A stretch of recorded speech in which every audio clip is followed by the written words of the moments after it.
In American V issue 105, we reported that Indian had announced a new chief for 2021. A Thunderstroke engine and a 116 form in a new steel chassis. This is the bike that Indian think will take on Harley-Davidson's Softail range. And we took the opportunity of talking to Indian Director of Product Design, Ola Stenegard, about it. Of course, while we know you as an industry designer, you're a custom bike builder and have been quite a long time.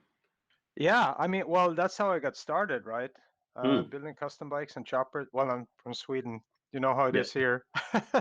It's a lot of long forks here, that's there's for a lot sure. of long forks there. Yes, Yeah. So yeah. that's yeah, that's what I've been.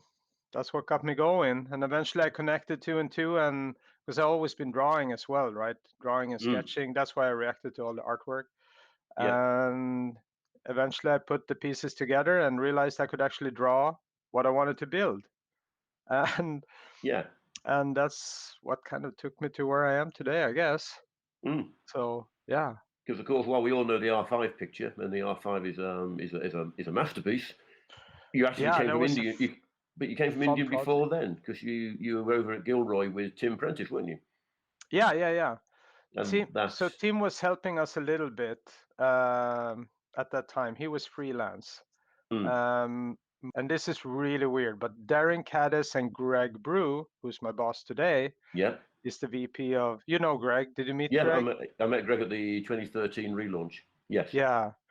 So they went to school together. They worked for Fiat together. They worked for BMW together. Oh And no. eventually Darren joined that first Gilroy Indian endeavor, and he got me over. And well, now Indian is part of the Polaris portfolio, Yep. and Greg is running that show. So it's Mm. when you think about this, it's just really weird how all the pieces kind of come together. It is a But very small. It is a very small world. in one way, but on the other hand, also not. There's a lot of designers out there, and and it's just weird that I got to work with both of them at basically the same company, right? Same Yeah. brand. Yeah. Absolutely. And it's weird, but it's awesome. It's fantastic. Both of them are super cool people, super talented designers. So I love working for them. I've got, It's I've got awesome. I've got to ask regarding Gilroy, whose decision was it to ride the rolling chassis through the custom chrome catalogue with the That ripped off headlamp and the John Reed tail lights and all sorts of bits and pieces? It was yeah, yeah. Reed is. I always wanted to meet John Reed when I was over there. Actually, I never got to do it because I always admired all his stuff. of course, yeah. Because back then there weren't that many custom bike builders that were like designing stuff and drawing stuff. But No, true Reed enough. was. He was Yeah, like a pioneer, right? yeah, Like very much so. Very much so. like crossing over from being a true custom bike builder and an artist and a designer, and eventually also working for the industry. Yes. And he was a true pioneer. And Mm. he's done some amazing work. I never got to meet him when I was over there. It totally bugged me. No, but it was Ray Sotelo, the crew that finally secured the rights to the brand. They teamed up with Ray, who had just built up CMC, California Yep. Motorcycle Company, right? Yeah, Yep. CMC. Yep. And yeah, they kind of pushed it in that direction to become the new Indian because time was of an essence. If I remember the whole story correct, there were a couple of parties fighting for the brand, and Yeah. the one that could first present a running motorcycle to the court, if I remember everything correct, they would get the rights to the brand, and they Yeah. did, and that's how it happened. Yeah. And then they had to rush the So Power Plus through because I think, had to have their own OEM engine. And so in the yeah, end, they yeah, had to yeah, get the yeah, yeah, Power Plus done very, very quickly and really yeah, rush that through, which didn't fare well ultimately, yeah. No, there which was is a a shame. lot of issues, but we were sketching a lot of cool stuff back then. But then, yeah, the whole endeavor went, yeah. Well, you know the story. Oh, indeed, indeed. I mean, the most interesting thing, and I really wish I'd seen I wish I'd looked at your social media profile 3 years ago when you posted that picture of the 2002 Gilroy Chief. Yeah, Talk about hiding in plain sight. yeah, yeah, yeah, yeah, yeah, yeah. Yeah, that's true. That is, I was looking at that the other day thinking, hang about, that's 2002. That's not a million miles away from the new bike, and it No, it's this is and so true. Yeah. and absolutely fantastic. It looks stunning. It looks stunning. Thank You you makes you wonder so what would have much. happened if that had come through. Yeah, actually, yeah. Yeah, that was those. I mean, you mentioned Hollister, right? I mean, both me and Darren, of course, we were total history buffs, and me especially. And first thing Yeah. I wanted to do, of course, go to Hollister, right? You got to see it's hallowed grounds. Mm. And me and Darren, we went there and we were trying to locate all the buildings that were still there from all the old photos. Of This was course, like, yeah. Yeah. yeah, so we were just totally geeking out. And I remember coming back and I always liked old school barbers and that kind of style. But that, of course, was just pure fuel to the fire. And you go to Hollister for lunch, go back to the studio, and we were just sketching barbers, both me and Darren, like this period correct, like in a way it's early club bikes, right? Sure. Boost Sure. Fighters and 13 Rebels and Tracy Gear Jammers and all that. So that's what we were doing, and it was awesome. We had so much fun. Indeed. But I think the leadership team at that time, they had no idea what we were on about. They wanted to do the big touring bikes, and that was it. So, but it was fun. It was a great time, though. I can It was imagine. cool. I can imagine. The interesting thing for me having had the conversation with Rich, and in fact having gone through all of the PR stuff when the Scouts first came through, with regards maintaining that straight line through from headstock through to rear wheel spindle Yeah, with the yeah, lay down shock, because that makes the shocks do an awful lot of work. yes, But that's true. that's a straight lift. It's almost as though when they did design the Scout, they looked at your picture from 2002 and thought that's a good idea. Yeah. It's that synergy. It's that synergy, isn't it? Really, it works very well. It does, and that's one of the icons that we did pick up from the Scout, because by the time we started this frame, we were dealing with that rear end for quite a while. And as soon as you put fender struts, any kind of fender struts external, it's like it looks familiar with Yeah, one thing or another. yeah, And as soon as you start to stand the shocks a little bit more straighter, it looks familiar. It's been done a mm, thousand times. yeah, And then we kept looking at the Scout, which was sitting in the back of the studio, and it's like, that line is really cool. And everyone kind of refers to it as like an Indian thing, only mm, Indian has that. So we were like, why don't we just do it like that? You yeah, know, it gives us a super clean rear fender. Um, it gives you the possibility also, especially on the Chief, if you want to go a bit more modern, you can throw some piggybacks on it, like Carrie Hart did. yeah. You Fair enough. can stand it up a little bit, and all of a sudden you have a pretty cool modern club bike, Yes. um, which is really hard with a monoshock, right? Oh, it is. It's It like is. it's just a bitch to work on. Yeah, So, and then when you cover them, you get a lot of that old school feel because it becomes really clean, yeah. and it has a little bit of that taste of a rigid frame as well. So it's like, yeah, it makes the shock work harder, but it's not like a disaster either. Oh, indeed. You just have to dial it in a bit better. But our engineers are good, and they had a lot of experience from the Scout, so it came through pretty easy. So at Biarritz, let me think. Yep, we were working on the frame. We were Oh, right. setting up Okay. the frame and doing all the framework right then. Yeah. Mm. You've got to So see. that's true. And then, because then we went into, after the frame, swing arm, wheels, the basic, because we built it up like a custom bike, honestly. Making sure that the frame, swing arm, fork, the stands, the main stuff was all dialed in. And then we went into the bodywork. So Okay. when we met in Biarritz, we were just in that process at, kind of finishing up the frame. And when we got back, that's when Rich got going on all the bodywork in clay. I just rode the bikes, to be honest. I just came back. That's why I was scrambling a bit, because I No, just got right. back on the ferry 2 in the morning here to the island where I live outside of Sweden. Right. Yeah, that was the first time I actually got to ride them, because I was going to ride them 1 year ago in January, February, but the weather was so shit in Minnesota, there was no way. Yeah. And then I was going to come back in April, which of course never happened. And I haven't been back to Minnesota since. Ah. So I've been working from home since then here in Sweden. Yeah. And now we got two bikes up here because we did a little film shoot for Ian. And that was the first time I got to ride the bikes, Monday and Tuesday. Yeah, I actually finally rode them.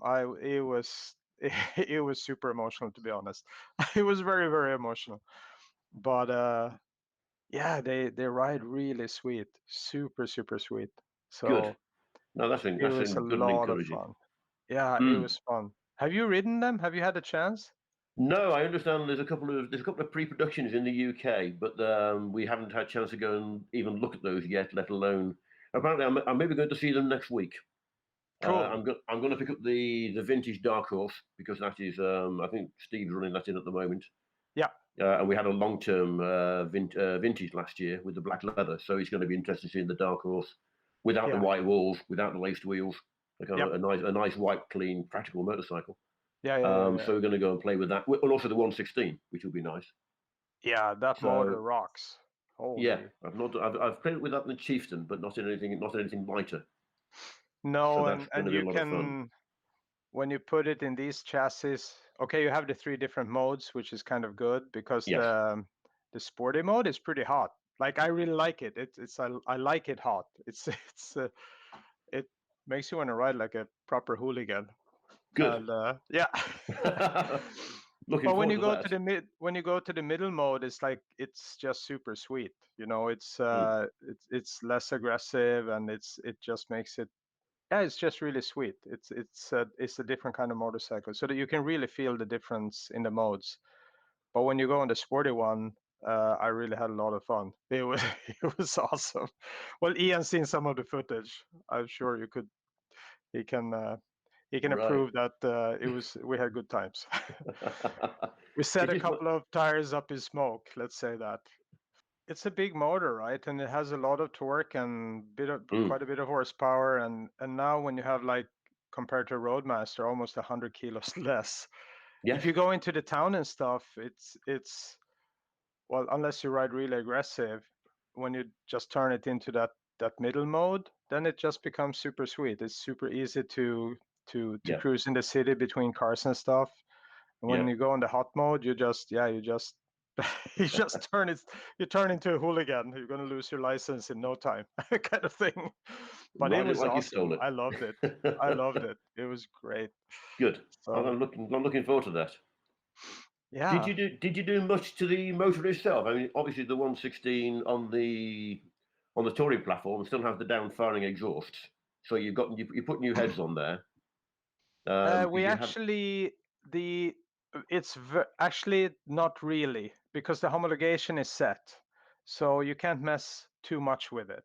Oh right, okay. So what we did, we actually just removed. There's these two cast pieces that Yep. goes over the exhaust that extends the fin. We call them the fin pack.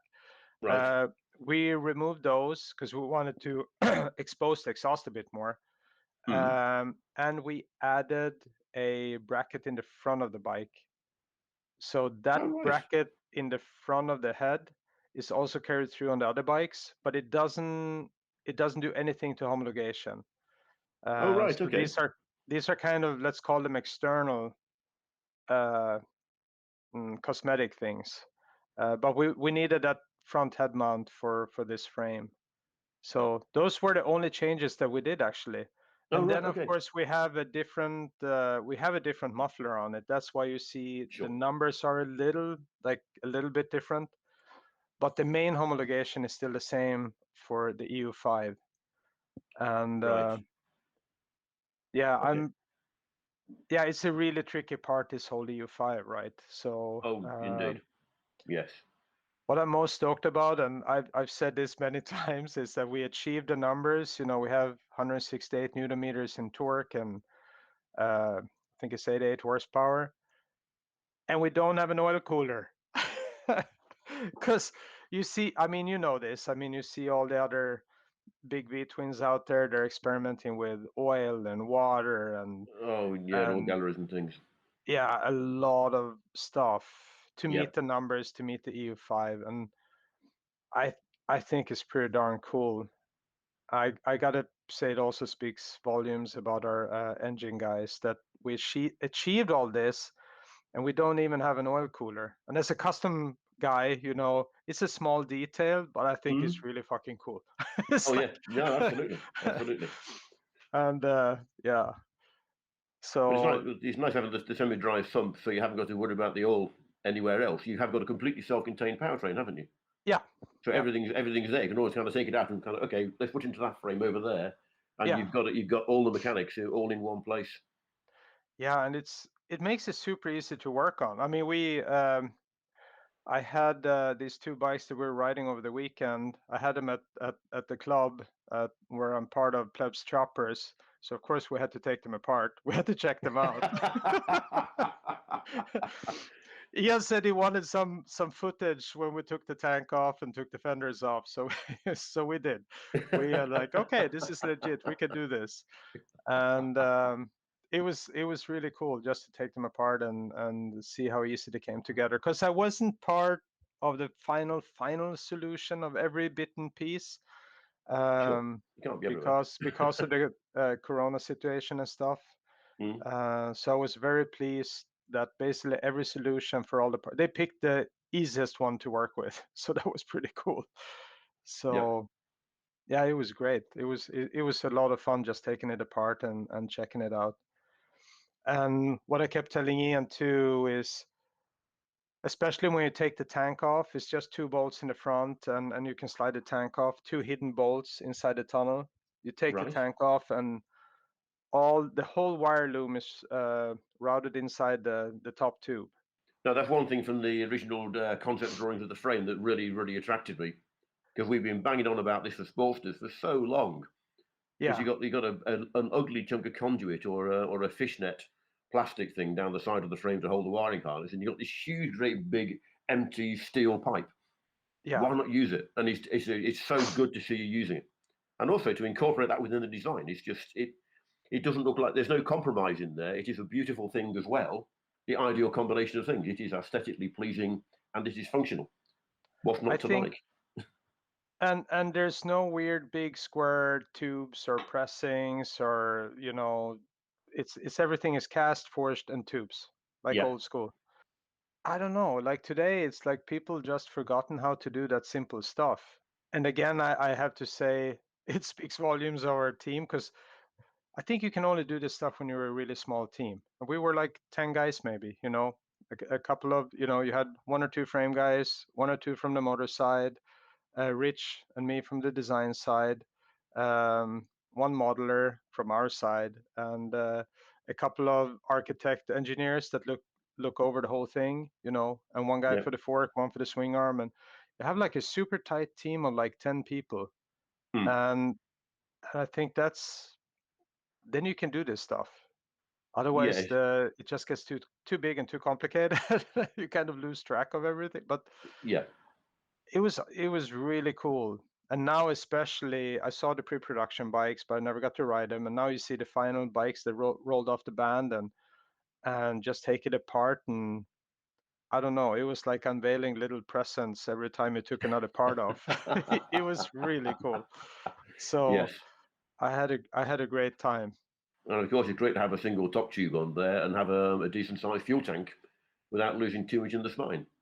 Yeah, and even when you look at the yeah, exactly. That's the point, right? Because the tunnel is like an old school tunnel. Like even Yeah, the it's it's really weird. Like if you look at a lot of modern tanks, you have the tank, it's a super wide tunnel, right?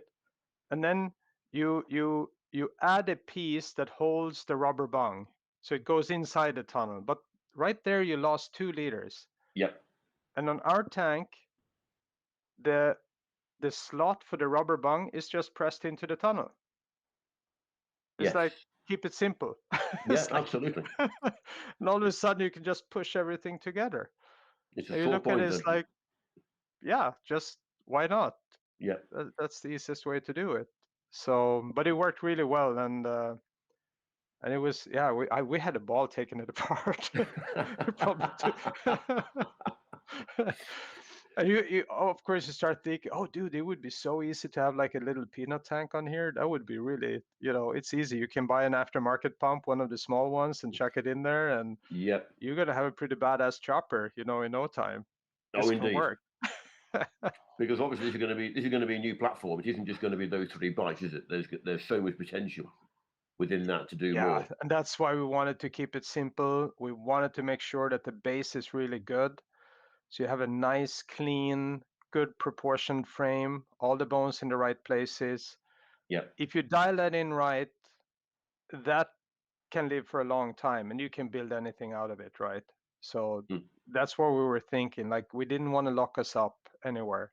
It should be super easy and flexible. And a steel frame too, right? So it's Mm. even if you want a second um, mm, headstock casting, you don't have Yes. to change the whole frame, Yeah, of right? course. Of course. Change the tube, a new headstock, or if you just want to have a different rake, just okay, one more casting, but you can keep everything else in the same place. Uh, that's the great thing with steel frames, Well, for to an sure. extent, you have that with the original touring frame as well. There's the two different. There's the Cruiser and the Chieftain, wasn't there? Yeah, Back in but the these are day. still, But yeah, with two different castings on the aluminium being sectional, just it's so sectional, right? different spine on the Yeah, aluminium. yeah, But of course, we're all now on the tight frame of the Springfield, yeah. But it's which still looks. bigger pieces, and Oh yeah, oh aluminum hugely, yes, frames it is. are you gotta go deeper into the bike when you do such a big part, and that's the tricky bit. And then of course customization. Yeah, it's like no one wants to weld an Mm. aluminum frame. It scares everyone, right? No, no, I'm surprised more people haven't gone through and made advantage of the fact you can unbolt the back end completely and put a Yeah, different back end on, which is pretty much what they've done, what you've done with the Scout to make the bobber. it's So weird, we right? can, Because on the Scout, people seem to pick up on it, but on the heavyweights, mm, not. And it's weird. It's just one of these dynamics that you can't really control, right? Either it yeah, happens or it doesn't. yeah, And on the Scout, it works. A lot of people change the different sections, mm. but on the heavyweights, I haven't seen a lot, no. No, But I've not, and it's such a but shame. here, There's so much potential there. yeah. But aluminum frames in general, like all my custom bodies, whether they're professional or just working at home, aluminum is a different level. Even if you're a very skilled, Sure, welder sure, of aluminum, you yeah, still don't know, what alloy is it, and what rods are you going to use, and do you have to heat treat it, or especially when you get into headstocks and swing arm mounts, and mm. it's a little bit sketchy. So Yeah, yeah, here it's steel, forging, casting, super easy, cut and weld, do whatever, you can't go wrong. yeah. True enough. And while So we're it sitting was there, funny, like when I had it at the club, like all the guys who took the tank off, there's like, yeah, I mean, it's like you can build a proper chopper out of this really easy. You just like stretch it a bit and rake it and, put a 16-inch over fork. That's going to work. It's going to look pretty good. It's like, it's like, yes. that'll be some daylight underneath Oh, that tank then. it's it's got to happen, at least here in It's Sweden. yes. Oh, I can imagine it's going to happen. Yeah, we have to do that. Yeah, Mm, cool. We're yeah. getting into the details. That's the problem when, yeah, when we're deep into the scene like you and me. It's like you just like dive into the small stuff, but I love it. Oh, I indeed. totally love it. No, it's interesting. Well, no, it isn't interesting at all. It is very, very exciting that Indian has now got something between the Scout and the touring platform Yes. because Harley've Yeah. had it their own way with the soft tail for so long. Yeah. And certainly at the moment when they're on the back foot a little bit on the soft tails, which haven't got the reaction they expected. Very, very good No. motorbikes, very, very good motorbikes functionally, Sure. but Yeah. it is annoyed a few people. Yes, And it for, has. this is exactly the right time to get the Chief out at that sort of scale because that is it's just such a good looking motorcycle. It's just such a good Thank traditional you. Thank you motorcycle. so much.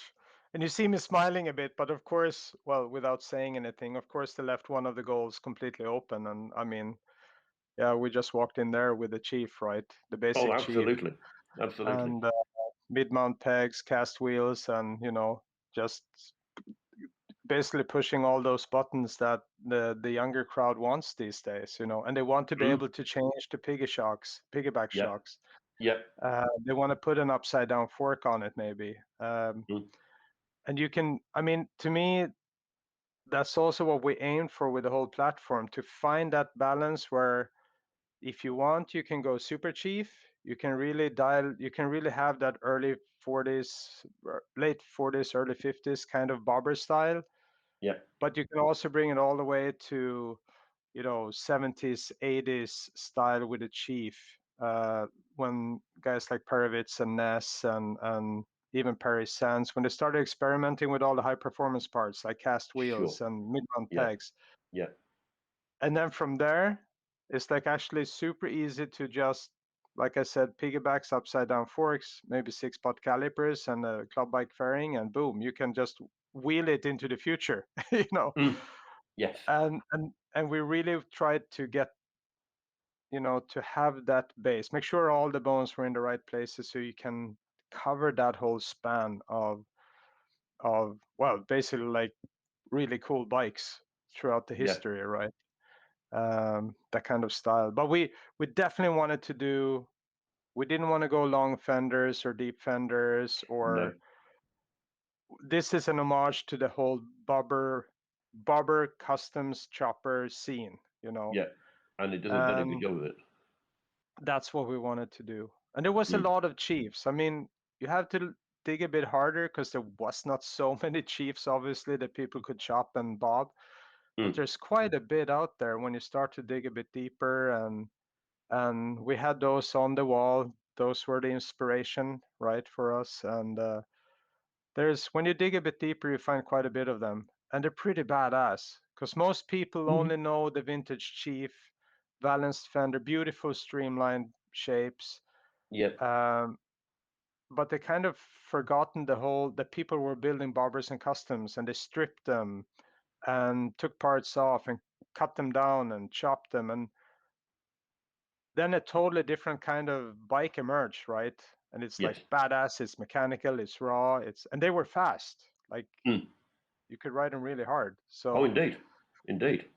Yes. that's the spirit we were trying to capture. And I think you have. I Thank think you. you have. It's Thanks. I, I think it's almost a shame we haven't got the very very basic 111 analog speedo model over here, the base entry Yeah, level, because that would yeah. really be a great appeal to the people wanting to build customs and the people wanting a hardcore one. Because that 111 engine is still a good motor. Oh yeah, It's and it's and on a bike that much lighter than the original than the touring chassis. That's going to be a lot of oh, fun as well. absolutely. And I think this was one of the hard parts, or a little bit painful, because of course the homologation bit is really complicated, really expensive. We're not a Yes. gigantic company. We're not Honda. No. No. Uh, and the other thing is, of course, the take rates here in Europe is clearly 116, which is like, Right. okay, are we gonna go through all the pain, sweat, and tears to homologate the 111, and then people are just gonna pick the 116? Right. Phew, we probably can't afford that, right?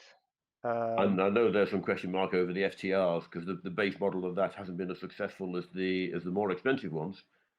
But I wasn't yeah, sure whether that was a more sophisticated market. yeah, it's it's It's a it's fun really one. tricky when you're a smaller company. Oh, it I is. mean, It's very hard to get right because yeah, everybody's got 20/20 vision with hindsight, but yeah, you've got to make the decisions, and and that's a decision that can be expensive. yeah, and it just, like all the EU4, EU5, etc. It sucks up so much money, so much development time, Mm. and for a company our size, it becomes a big chunk of the pie, the development pie. Yeah, So that's a tough one. That's really hard to work around. But sure. we aimed for the 116. I hope we made the right choice. And I'm still stoked that we don't even have an oil cooler. So I think you mentioned that once before. yeah, but it's like I've been fighting in previous roles with exactly these things, and usually the engineers come in with an oil cooler the size of a water cooler, and you're like, Oh, whoa, lovely. wait a minute, guys, it's an air cooled motor. Oh, we need Yeah, an oil cooler, and they come in with this gigantic sheet of radiator, and it's like, where are you going to put this thing? And yeah, it's that's the hard part, right? It's really hard, and when you can cut a piece like that out and still meet the numbers and homologation, it's a small thing, but it becomes this symbolic thing almost. Like it's cool. And again, small team and good company, I think you can achieve these things still. It's not Mm. impossible. Yes. Obviously, we proved that now, and yeah, I'm stoked about it. Mm. But even taking things on to the next level as well, because that ride command speedometer is just a work of art. That It's is cool, right? that Yeah, is I love beautiful. it. Even the How chopper was it guys with in my Vegas? club, even the chopper guys in my club loved it. And Yeah. they hate speedos, and I mean, you don't want anything, right? And there was like they were blipping around because it's so simple to work on. It's or when you switch the different modes, and when you look at the different setups and screen, it's so easy to work. I mean, yeah, people don't have patience to look for stuff. Not in their iPhone, not on their computer. It's got to be No. super simple, Yeah, and absolutely. it is really Intuitive. simple. Yeah. It's super simple, and even all the chopper guys were like, "Hey, this is actually pretty cool. You have everything you need, just packed into this small thing, and it's Mm. good. It's not that bad. It's okay." It's like, okay, that's good. Thank you. That is praise indeed from that group, those sort of Yeah, people. Yeah. it was that caught me by surprise because normally they just want to throw all that stuff off, but Mm. here it was like, no, actually, it's pretty cool.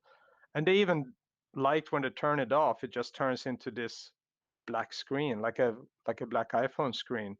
Yes. And even that is kind of cool on a barber in It a is. weird way. It is. Yeah, Yeah. Less is more. yeah, yeah, I've only got exactly. one question. Will it fit my Vegas? Mm. I've got a Motor Gadget Mini on there at the moment, You but do? I have on the Vegas. I'm doing lots of things with the Vegas at the moment. Oh, cool. Been meaning to for ages. All Which is right. another reason why I'd really envy the single top tube. Yeah, yeah, yeah, yeah, yeah, yeah. Well, then I- you know. Yep, you yes, know. yes. Motor Gadget do really cool stuff though. Oh, they're a I very mean, very clued in crew. Yeah. yeah, they're all the stuff they're doing is just spot on, and they do it Mm. with passion, and the stuff works too. Indeed, It really indeed. works. But it's nice to have a company the size of India, or a mainstream manufacturer, who is putting Yes. that sort of attention into that ride command and making that functional. That's Yeah. just I'm looking forward to that as much as anything else.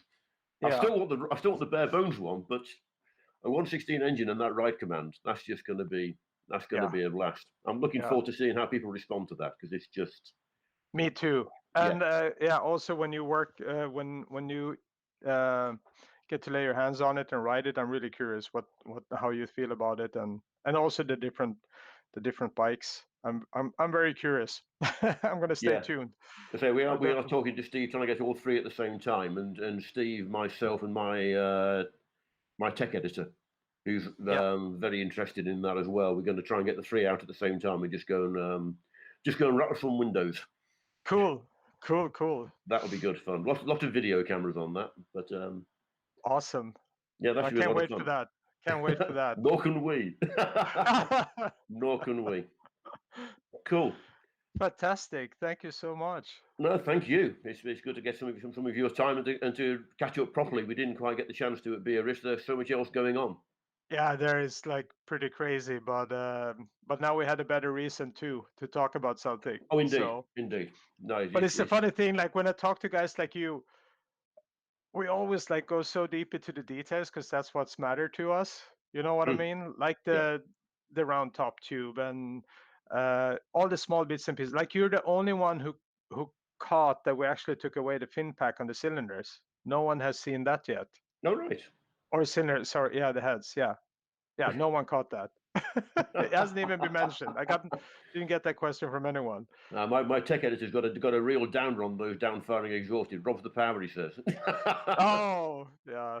So No, but yes, but it the downfiring we did remove that because it's a very complicated cast stainless piece that sure. was it sat behind that fin pack. Um, I honestly don't know if it took that much horsepower, but it was a hot spot for sure. Mm, Um, and we were just looking at it as like, well, we didn't mind exposing a bit more to exhaust, mufflers to get a bit more hot rod style. So yeah. we started looking at removing it and just shaping the fins a little bit, it's like, this looks really good. You see a lot of exhaust pipe. It's cool. It's hot Yeah. rod. It's like, we can get rid of those super, super expensive cast stainless pieces, as well as the fin pack. We can put that money somewhere else. Yeah. So, for us, it was like, for this bike, it was actually quite a no-brainer. So we just let's go for it. Sure. So Wonderful. Great cool. stuff. Thank you so much. Well, thank you very much for your time. It's been a joy. Yeah, It's been a joy. We should have to do it again sometime. absolutely. If you have any more questions, just let me know. I'll do that. I've got your Me and contacts Ian, we're elsewhere. here. So yeah, Yeah, sure. absolutely. I'll get Cool. that sketch to Ian. Ian, just remind me, please. My memory is like a goldfish. It's really bad. So, and I'll send it over. Okay, marvelous. Appreciate that. Cool. Thank you very much, Ola. This was great. Thank you so Cheers. much. Take care. Speak soon. Cheers, Bye. my friend. Bye bye.